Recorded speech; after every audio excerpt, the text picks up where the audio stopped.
Hello everyone, welcome in programming brain channel. तो आज हम नए वीडियो के साथ जिसमें हम पढ़ने वाले हैं manipulators in C plus plus. अगर आप आज पहली बार मेरा वीडियो देख रहे हैं तो मेरे चैनल को सब्सक्राइब करें, लाइक करें एंड शेयर करें। तो let's start manipulators in C plus plus.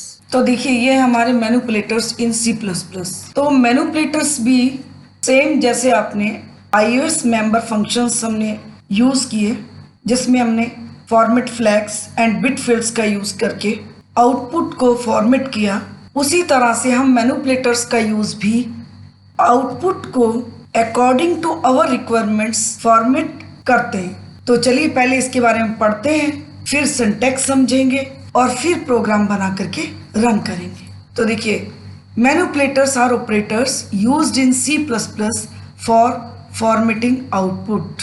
Manipulators output की फॉर्मेटिंग के लिए सी प्लस प्लस में यूज किए जाने वाले ऑपरेटर्स होते हैं।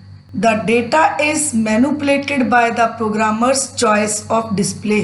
यस, डेटा को प्रोग्रामर की चॉइस के अकॉर्डिंग मैनिपुलेट किया जाता है। मीन्स जो भी हमारा आउटपुट आएगा उसको प्रोग्रामर्स की चॉइस के अकॉर्डिंग हम डेटा को मैनिपुलेट करके डिस्प्ले करते हैं। The header file IOManip provides a set of functions called manipulators. Yes, और हम इसमें IOManip .h हेडर फाइल का यूज करेंगे, और जो क्या करती है IOManip हेडर फाइल, ये प्रोवाइड करती है सेट ऑफ फंक्शंस, और वो फंक्शंस कौन से हैं? Called manipulators.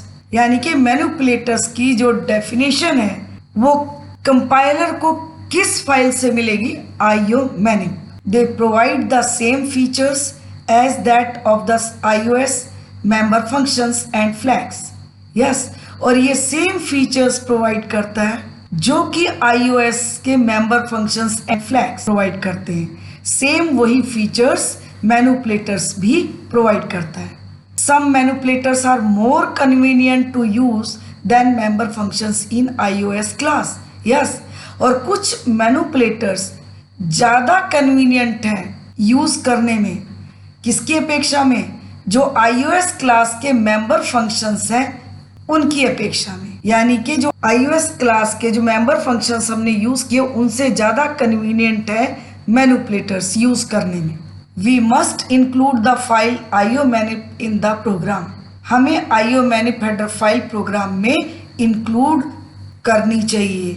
कब? जब हम मैनिपुलेटर्स का यूज कर रहे हैं। Two or more manipulators can be used as a chain in one statement as given below. Yes, दो से ज्यादा मैनिपुलेटर्स भी यूज किए जा सकते हैं एक चेन में, एक ही स्टेटमेंट के अंदर, जैसे कि नीचे दिखा रहा है। देखिए C out, manipulator 1, manipulator 2, manipulator 3, और ये उसके आगे से जो भी डेटा आप डिस्प्ले करोगे उस डेटा पे ये तीनों जो भी मैनिपुलेटर्स आप यहाँ यूज करेंगे उनको अप्लाई करेगा। यहाँ पे हम ऐसा भी कर सकते हैं और इस तरह से भी यूज कर सकते हैं। सी आउट मैनिपुलेटर 1 आइटम 1, फिर मैनिपुलेटर 2 आइटम 2, इस तरह से भी हम यूज कर सकते हैं। This type of concatenation is useful when we want to display several columns of output. Yes, और इस तरह का जो कंकेटनेशन है कह रहा, ये कब यूजफुल होता है? जब हमें आउटपुट के मल्टीपल कॉलम्स को डिस्प्ले करना चाहते हैं, उस कंडीशन में कंकेटनेशन मैनिपुलेटर्स का यूज करते हैं। आगे देखिए क्या कह रहा है, मैनिपुलेटर्स एंड देयर मीनिंग्स। कौन कौन से मैनिपुलेटर्स हैं, उनके मीनिंग क्या है, और जो iOS के मेंबर फंक्शंस थे वो कौन सा किसके इक्विवेलेंट है। तो देखिए these are the name of the manipulators, these are the meanings of the manipulators and these are the functions of iOS class। और कौन सा किसके इक्विवेलेंट है ये दिखा रहा है। तो देखिए विड्थ सेट करने के लिए आपने अभी लास्ट वीडियो में विड्थ फंक्शन का यूज किया, और यहाँ पे हम सेट w फंक्शन का यूज करेंगे, और सेम उसके अंदर कितने कॉलम्स की आपको विड्थ देनी है आप उसको डिफाइन करोगे। तो set the field width to w, यानी कि W जितना भी नंबर आप W में देंगे उतने कॉलम्स की विड्थ सेट कर देगा। नेक्स्ट सेट प्रिसीजन, किसकी जगह पे? प्रिसीजन की जगह पे। जो प्रिसीजन फंक्शन हमारा iOS क्लास का था उसकी जगह पे हम मैनिपुलेटर्स क्या यूज करेंगे, set precision, set the floating point precision to D. Yes, जो भी डेसिमल नंबर्स होंगे डेसिमल के बाद वो कितने डिस्प्ले करेगा, जितना आप डी डिफाइन करोगे। नेक्स्ट है set fill. Set fill function किसके इक्विवेलेंट है, फिल फंक्शन के। Set the fill characters. Yes, जो भी कैरेक्टर आप सेट फिल के अंदर दोगे उस कैरेक्टर से पैडिंग करेगा। Endl, endl is use to same as slash N, slash N की तरह ही यूज होता है। स्लैश एन किस लिए यूज होता है, नेक्स्ट लाइन के लिए, न्यू लाइन के लिए। इसी तरह से हम मैनिपुलेटर यूज करते हैं एंडल। नेक्स्ट है सेट iOS फ्लैग्स। जो हम फ्लैग्स वहां पे सेट एफ से यूज किया, तो यहाँ हम सेट करेंगे सेट iOS फ्लैग्स, और इसमें हम बिट फील्ड्स यूज नहीं करते, ये याद रखिएगा। सेट द फॉर्मेट फ्लैग को सेट करता है जो भी इसके अंदर आप सेट करने के लिए कहोगे, लेफ्ट राइट वटएवर। अगर रीसेट iOS फ्लैग्स, यस, जो सेट किया आपने फ्लैग उसको रीसेट करने के लिए रीसेट iOS फ्लैग्स का मैनिपुलेटर का यूज होगा। Clear the flag specified by F, जो भी इसके अंदर आप दोगे वो पहले स्पेसिफाइड होना चाहिए, और उसको आप रीसेट करने के लिए हम रीसेट iOS फ्लैग्स का यूज करते हैं। और ये किसके इक्विवेलेंट है, अनसेट एफ के इक्विवेलेंट है। चलिए अब हम इनको यूज करके देखते हैं कि किस तरह से यूज कर सकते हैं इनको हम। तो देखिए यहाँ पे हमने क्या किया, सी आउट विड्थ सेट कर दी, देखिए सेट डब्ल्यू, और कितने कॉलम्स की, 10 कॉलम्स की, और उसके बाद हमने 1 2 3 4 5 डिस्प्ले कर दिया। तो ये राइट जस्टिफाइड डिस्प्ले करेगा, सिंपल 10 कॉलम्स क्रिएट करेगा और राइट साइड से नंबर्स को डिस्प्ले करना शुरू करेगा लेफ्ट की ओर। देखिए आगे क्या कह रहा है इसके लिए, to make it left justified. अब अगर ये राइट जस्टिफाइड है तो अगर हमें लेफ्ट जस्टिफाइड डिस्प्ले करना होगा नंबर विड्थ सेट करके, तो हम कैसे करेंगे। तो देखिए सी आउट सेट डब्ल्यू, हमने 10 कॉलम्स की विड्थ सेट कर दी, और उसके साथ हमने फ्लैग सेट कर दी, देखिए सेट iOS फ्लैग्स, और लेफ्ट जस्टिफाइड करना हमें, तो iOS स्कोप रेजोल्यूशन लेफ्ट, इसमें बिट फील्ड की जरूरत नहीं होती, और साथ में नंबर डिस्प्ले कर दिया। तो अब 1 2 3 4 5 को कहाँ डिस्प्ले करेगा, लेफ्ट साइड्स, क्योंकि हमने यहाँ पे फ्लैग सेट कर दिया है। ये हमारा राइट जस्टिफाइड होगा बाय डिफॉल्ट, और अगर हमें लेफ्ट डिस्प्ले करना है तो लेफ्ट के लिए हमने फ्लैग के साथ सेट कर दिया।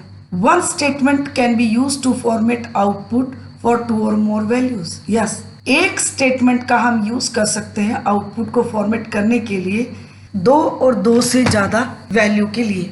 जैसे कि देखिए कैसे हम मल्टीपल मैनिपुलेटर्स का यूज करेंगे एक ही स्टेटमेंट में।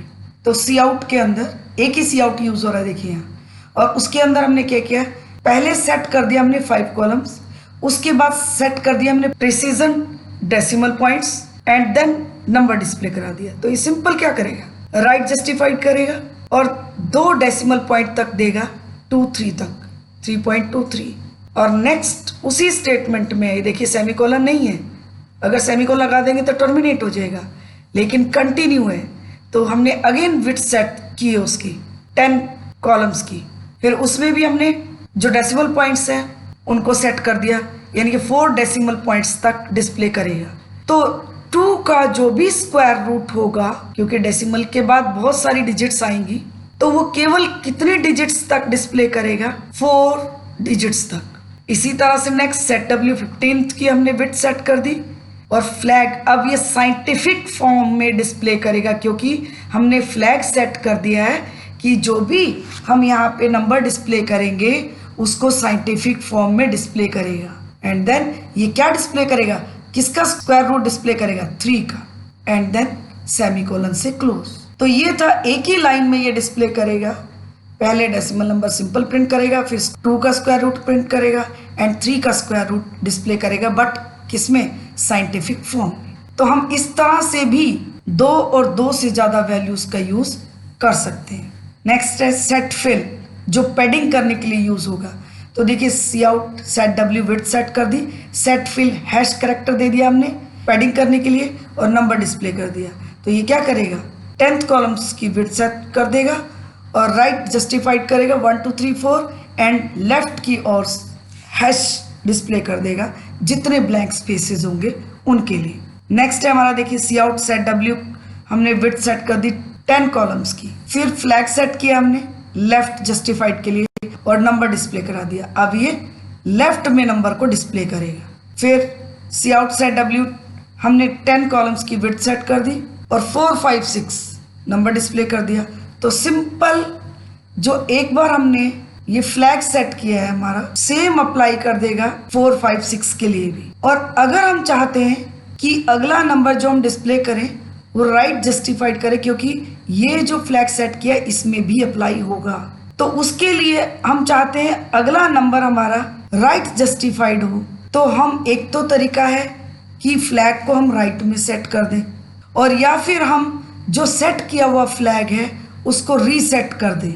तो देखिए रीसेट iOS फ्लैग्स, और आपने कहा कौन सा फ्लैग, जो iOS लेफ्ट हमने सेट किया है ये वाला, वो दे दिया। तो ये इस फ्लैग को रीसेट कर देगा।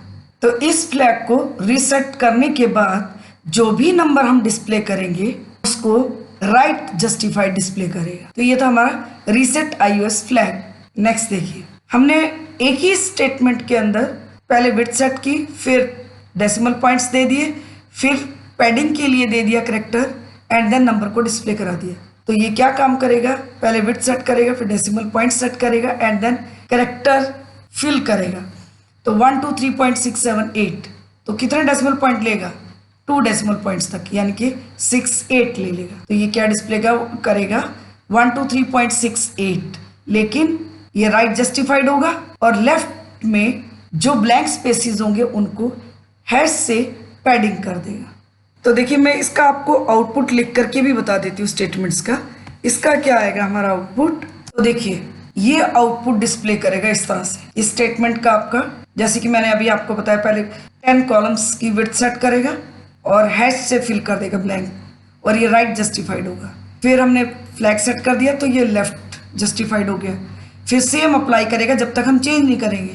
तो नेक्स्ट वाला नंबर फिर इसने लेफ्ट जस्टिफाइड डिस्प्ले किया, फिर अब हमने रीसेट कर दिया तो ये राइट जस्टिफाइड डिस्प्ले करेगा। एंड देन नेक्स्ट हमने करेक्टर भी दोबारा दिया है, प्रिसीजन पॉइंट्स भी सेट किए और विड्थ भी सेट किए, तो इसका आउटपुट ये देगा। तो चलिए अब हम इनको कंप्यूटर में रन करके देख लेते हैं। तो देखिए सेम प्रोग्राम है हमारा जो हमने अभी एग्जीक्यूट किया था, बस इसमें यहाँ पे देखिए आइयो मैंने एक हेडर फाइल ओपन की है, दूसरी मैंने math.h हेडर फाइल ओपन की है, क्योंकि हम स्क्वायर रूट फंक्शन का यूज़ कर रहे हैं, और जहाँ पे हम स्क्वायर रूट फंक्शन का यूज़ करेंगे तो उसके लिए हमें math.h हेडर फाइल भी ओपन करनी होगी। तो देखिए पहले तो सिंपल राइट जस्टिफाइड होगा, फिर लेफ्ट जस्टिफाइड के लिए फ्लैग सेट किया और इसमें सेम अप्लाई करेगा, लेकिन रीसेट करने के बाद जब हम रीसेट कर देंगे फ्लैग को तो ये राइट जस्टिफाइड डिस्प्ले करेगा। फिर पैडिंग करेगा, प्रिसीजन्स 2 डेसिमल तक डिस्प्ले करेगा। फिर देखिए एक ही स्टेटमेंट के अंदर मोर देन 1 वैल्यूज़ हमने सेट की है, पहले एक स्क्वायर रूट 2 का फिर स्क्वायर रूट 3 का डिस्प्ले करेगा। तो चलिए इसको रन कर लेते हैं। तो कंट्रोल F9, ये देखिए पहला हमारा राइट जस्टिफाइड है बाय डिफ़ॉल्ट विड्थ सेट करने के बाद, फिर हमने लेफ़्ट जस्टिफाइड किया उसको, फिर उसने लेफ़्ट में नंबर डिस्प्ले किया और राइट में पैडिंग की, और सेम चीज़ अप्लाई कर दी उसने नेक्स्ट नंबर जो हमने डिस्प्ले किया। लेकिन फिर उसके बाद हमने रीसेट किया फ्लैग को, और रीसेट करने के बाद देखिए ऊपर 4 5 6 डिस्प्ले कर रहा है लेफ्ट में, लेकिन नीचे 4 5 6 हमारा डिस्प्ले कर रहा है राइट में। उसके बाद हमने पैडिंग के लिए हैश का यूज़ किया है और उसने पैडिंग कर दी। नेक्स्ट में हमने प्रिसीजन फंक्शन का यूज़ किया है, 2 डेसिमल हमने दिए होंगे डिस्प्ले करने के लिए, तो 2 डेसिमल तक उसने डिस्प्ले कर दिया। फिर मोर देन 1 वैल्यूज़ कैसे डिस्प्ले किए देखिए, तो ये हमारा राइट जस्टिफाइड है सब। 3.46 डिस्प्ले कर रहा है पहले नंबर, फिर दूसरे में 2 का स्क्वायर रूट डिस्प्ले किया, और तीसरे में 3 का स्क्वायर रूट को साइंटिफिक फॉर्म में डिस्प्ले कर रहा है। यहाँ पे ये स्पेस नहीं है बीच में लास्ट लाइन में, तो चलिए हम थोड़ा स्पेस दे के देखते हैं, तो अलग अलग हो जाएगा, तब हम अच्छे से क्लियर हो जाएगा। हर नंबर के बाद हम थोड़ा स्पेस दे देते हैं, फिर से इसको रन कर लेते हैं। स्पेस देने के बाद कंट्रोल F9, ये देखिए अब थोड़ा सेपरेट कर दिया उसने स्पेस से। तो ये था आज के प्रोग्राम का आउटपुट। इस तरह से हम इन मैनिपुलेटर्स का यूज़ करते हैं। तो आज की वीडियो में बस इतना ही। अगर आपको आज का वीडियो मेरे पसंद आता है तो मेरे चैनल को सब्सक्राइब करें, लाइक करें एंड शेयर करें। Thank you very much.